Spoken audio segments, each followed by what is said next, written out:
Sebenarnya, kalau kita memahami, yang salah itu bukan Bung Karno, tapi orang yang menjadi perwakilan Aceh pada saat itu, yang menyerahkan kedaulatan Aceh terhadap Negara Kesatuan Republik Indonesia. Ya, Aceh waktu itu merdeka sendiri dia. Tidak menjadi bagian, dan orang itu adalah orang yang membunuh keluarga kami dengan menuduh kami anti terhadap ulama. Itu keluarga kami yang masih dalam ayunan ditembaki semua sama dia. Dia yang memimpin itu. Katanya kita benci terhadap ulama. Apakah kami dendam hari ini? Enggak. Cucu-cucunya hari ini membolak-balik sejarah. Kita enggak marah. Enggak.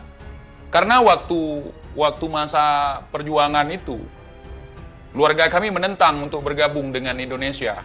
Karena tidak punya surat selembar pun dari Bung Karno sebagai bukti kalau nanti kita bergabung dengan Indonesia, kita akan seperti apa. Salah satu ulama yang menentang itu adalah Abu Hasan Krungkali. Mengatakan kepada gubernur militer Aceh, yakni pada masa itu Abu Daud Bre'eh. Jangan gampang percaya. Dan nasihati, jangan gampang percaya kalau tidak ada dokumen pegangan. Akhirnya, ya udah seperti inilah, Aceh dileburkan menjadi Sumatera Utara. Aceh hanya diberikan label istimewa yang di dalamnya penindasan, pembunuhan, penculikan, perampokan, dan seperti sekarang. Aceh waktu itu pernah mengalami masa-masa sulit di mana Aceh sebagai provinsi termiskin di Indonesia. What? Indonesia tanah air beta, pusaka abadi nan jaya. Padahal gas alamnya, petroleumnya, emasnya, hasil buminya luar biasa. Memang seperti itu. Itulah cikal bakal terjadi pemberontakan demi pemberontakan di Aceh. Yang pertama sekali melakukan pemberontakan di Aceh, yakni orang yang memberikan kedaulatan Aceh kepada Indonesia melalui Bung Karno pada masa itu. Ya, beliau bernama Abu Daud Bre'eh. Beliau sebagai pemimpin TI di Aceh ya. Kalau di Aceh beliau Tengku Bre'eh, Abu Daud Bre'eh. Kalau di Sulawesi Kahar Muzakar. Kalau di Pulau Jawa Kartosuwiryo. Ya, begitu kira-kira kurang lebih. Kita lanjut ya, lanjut. Tapi bagaimana dengan TIJ hari ini? TIJ hari ini adalah sisa-sisa dari apa yang terjadi di masa lalu. Hari ini Aceh sudah menjadi bagian daripada Indonesia gara-gara tidak jadi ganti bendera. Ya, bendera negara Islam, negara Darul Islam nggak jadi dulu. Jadi kalian jangan ragukan pengalaman kita. Kita udah berapa ganti bendera nih, tapi nggak jadi. Ya, iya. Dulu merah putih. Kemudian bendera Darul Islam. Ya. Kemudian bendera GAM. Udah berapa kali itu? Udah 3 kali. Sekarang balik lagi ke merah putih. Jadi jangan ragukan patriotisme yang ada di dalam tubuh kami di sini ya. Kemudian Bung Rizik pernah mengatakan, anak buah Bung Rizik pernah mengatakan, orang Aceh itu cinta terhadap Indonesia gara-gara Habib Rizik, kata si Aldo Botak tolol itu. Saya kasih tahu ke kalian, masyarakat Aceh cinta terhadap Nusantara ini, cinta terhadap Indonesia, jauh sebelum Aceh bergabung dengan Indonesia. Bung Karno 2 kali datang ke Aceh minta bantuan untuk membangun negara. Ya, Bung Karno 2 kali datang ke Aceh, dan ketika datang ke Aceh, Bung Karno menangis dengan memanggil Kakanda.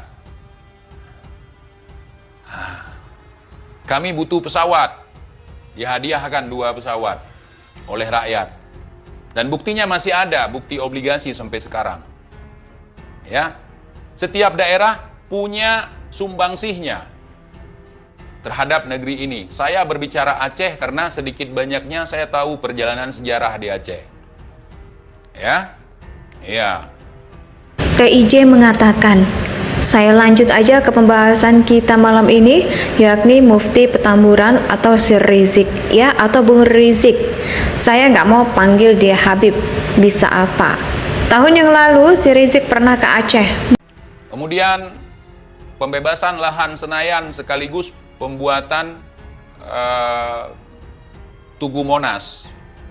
Nah, Tugu Monas, tempat demo orang si Rizik sekarang, itu dulu adalah hadiah dari seorang saudagar yang ada di Aceh. Termasuk emas 38 kilo, 28 kilonya dari Aceh waktu itu. Kemudian adanya Radio Rimba Raya yang berdiri tegak di tengah-tengah hutan di Aceh Tengah, Gayo, ya, sumber kopi rimba. Nah, disitulah lokasi kopi rimba, makanya namanya kopi rimba, karena saya ambil dari nama Rimba Raya, nama radio dulu.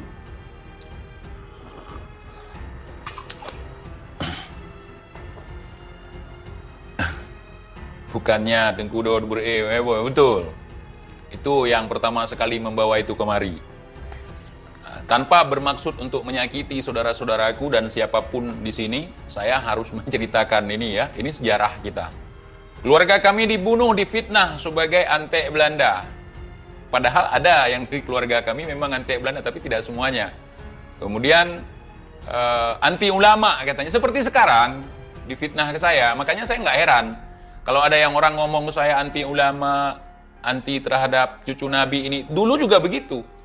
Padahal mereka nggak tahu di kalangan keluarga kami banyak juga yang dari zuriyah, ya. Di antara keluarga kami, nggak keluarga saya. Kalau saya nggak ada.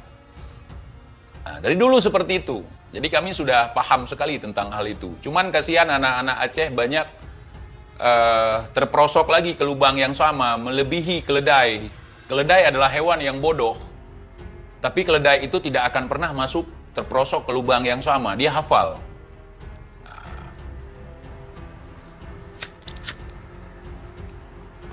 Lanjut ya. Jadi saya berasa deja vu ya. Saya seperti mengenang masa lalu di mana keluarga kami, terutama yang paling banyak nih di Aceh, dibantai di Pulau Kiton, di Kota Juang, di Biren, di Jempa ya, di Aceh Jempa.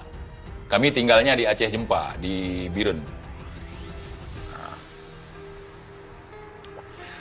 Bahkan kedatangan Bung Karno ke Biren itu dijadikan sebagai sentral ibu kota 1 kali 24 jam tidak dicatat dalam sejarah. Itu pun tidak dituntut. Ya, pada saat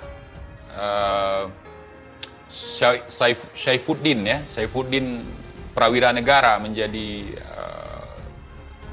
Perdana Menteri ya, atau yang menggantikan Soekarno setelah Soekarno ditahan oleh Belanda. 48 itu Belanda masih ada di Nusantara ini, bukan setelah 45 kemudian Belanda udah keluar dari sini, enggak. Nah, kita harus memahami itu ya. Ya. Dan masih ada fotonya ketika Bung Karno ke kota kami, ke Biren dulu. Mulai manggung, sebagian pengikutnya di sini ya artinya ngebual. Di sini bagi pengikutnya itu merupakan firman ataupun fatwa. Ya bagi saya hanya bulan-bulanan kosong dan madu diolesin. Mau percaya silakan. Kalau saya nggak percaya, apalagi di Aceh. Di Aceh itu sampai Indonesia sudah diproklamirkan kemerdekaannya, itu belum pernah terjajah. Tapi masih dalam perlawanan. Perlawanan sampai mati, jadi nggak sempat dijajah. Dijajah itu artinya kita tunduk dan takluk kepada Belanda, tunduk dan takluk kepada penjajah, ujar TIJ.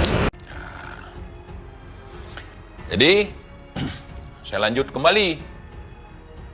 Dulu, setiap daerah itu berperang demi agama dan juga demi tanah air tercintanya.